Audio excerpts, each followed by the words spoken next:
ನಮ್ಮ ನಾಡಿನ ಕಾನೂನಿಗೆ ನಾನು ತಲೆಬಾಗ್ತೀನಿ, ನಂಗೆ ಗೊತ್ತಿದೆ.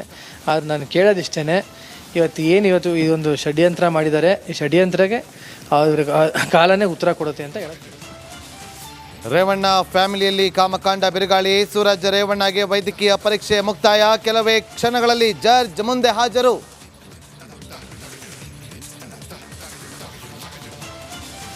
ಹಾಸನ ಸಂತ್ರಸ್ತನಿಗೆ ಬೆಂಗಳೂರಿನಲ್ಲಿ ಮೆಡಿಕಲ್ ಟೆಸ್ಟ್. 15 ಮಾದರಿಯ ಪರೀಕ್ಷೆಗಳು ಪೂರ್ಣ. ಅಜ್ಞಾತ ಸ್ಥಳಕ್ಕೆ ಕರೆದೊಯ್ದ ಪೊಲೀಸರು. ನನಗೆ ದೇವ್ರ ಮೇಲೆ ನಂಬಿಕೆ ಇದೆ, ನ್ಯಾಯಾಂಗದ ಬಗ್ಗೆ ನಂಬಿಕೆ ಇದೆ.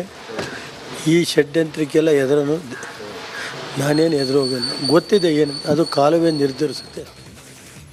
ಸೂರಜ್ ಕೇಸ್ನಲ್ಲಿ ಷಡ್ಯಂತ್ರ, ಸಂಘರ್ಷ ಎಲ್ಲವನ್ನೂ ದೇವರು ನೋಡಿಕೊಳ್ಳುತ್ತಾನೆ ಎಂದ ರೇವಣ್ಣ. ದಳಪಡೆ ಆರೋಪಕ್ಕೆ ಕಾಂಗ್ರೆಸ್ ಕೌಂಟರ್.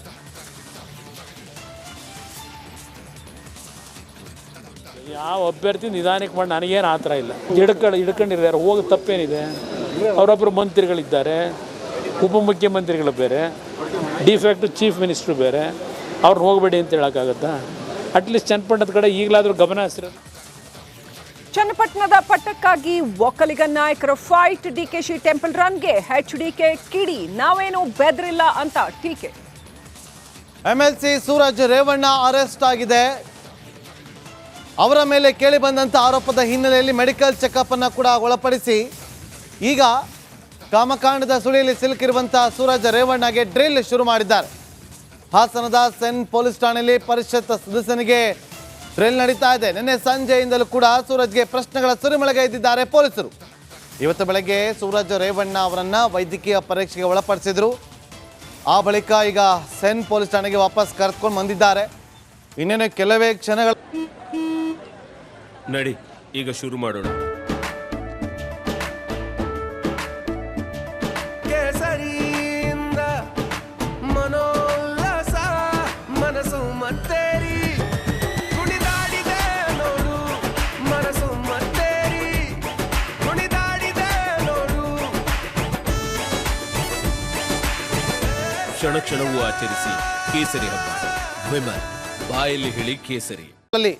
ನ್ಯಾಯಾಧೀಶರ ಮುಂದೆ ಹಾಜರುಪಡಿಸ್ತಾರೆ. ಸೂರಜ್ ರೇವಣ್ಣ ಜೊತೆ ವಕೀಲರಿಂದ ಸಮಾಲೋಚನೆ ಕೂಡ ನಡೆದಿದೆ.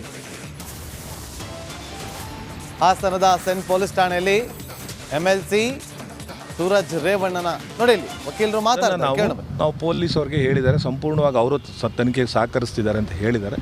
ಆ ಕಾರಣಕ್ಕೋಸ್ಕರವಾಗಿ ನಾವು ಮುಂದಿನದನ್ನು ನ್ಯಾಯಾಲಯದಲ್ಲಿ ಮುಂದುವರಿಸ್ಕೊಂಡು ಏನು ಕಾನೂನಿನ ಇದಿದೆ ಅದರ ಪ್ರಕಾರ ಹೋಗ್ತೀವಿ ಸರ್. ನಿಮ್ಮ ಜೊತೆ ಮಾತನಾಡಲಿಕ್ಕೆ ಅವಕಾಶ ಏನಾದರೂ ಕೊಟ್ಟಿಲ್ಲ? ಇಲ್ಲ ನಮ್ಮ ಜೊತೆ ಮಾತಾಡಲಿಕ್ಕೆ ಅವಕಾಶ ಕೊಟ್ಟಿಲ್ಲ. ಅದು ಯಾಕೆ ಅಂದರೆ ಅವರು ಪೊಲೀಸ್ ಕಸ್ಟಡಿಯಲ್ಲಿದ್ದಾಗ, ತನಿಖೆಯಲ್ಲಿದ್ದಾಗ ಅದು ಆ ರೀತಿ ಮಾಡಲಿಕ್ಕೆ ಬರಲ್ಲ. ಅವರು ನಾವು ತನಿಖಾಧಿಕಾರಿಗಳನ್ನ ಕೇಳಿದಾಗ ಅವರು ನಮಗೆ ಮಾಹಿತಿ ಕೊಟ್ಟಿದ್ದಾರೆ. ಎಷ್ಟೊತ್ತಿಗೆ ಇದು ಮಾಡಿದ್ದೀವಿ, ನಾವು ಎಷ್ಟೊತ್ತಿಗೆ ಅವ್ರನ್ನ ಬಂಧಿಸಿದ್ದೀವಿ, ಯಾವ ವಿಚಾರಕ್ಕೆ ಬಂಧಿಸಿದ್ದೀವಿ ಅಂತ ಕೇಳಿದ್ದಕ್ಕೆ ಅವ್ರು ಹೇಳಿದ್ದಾರೆ.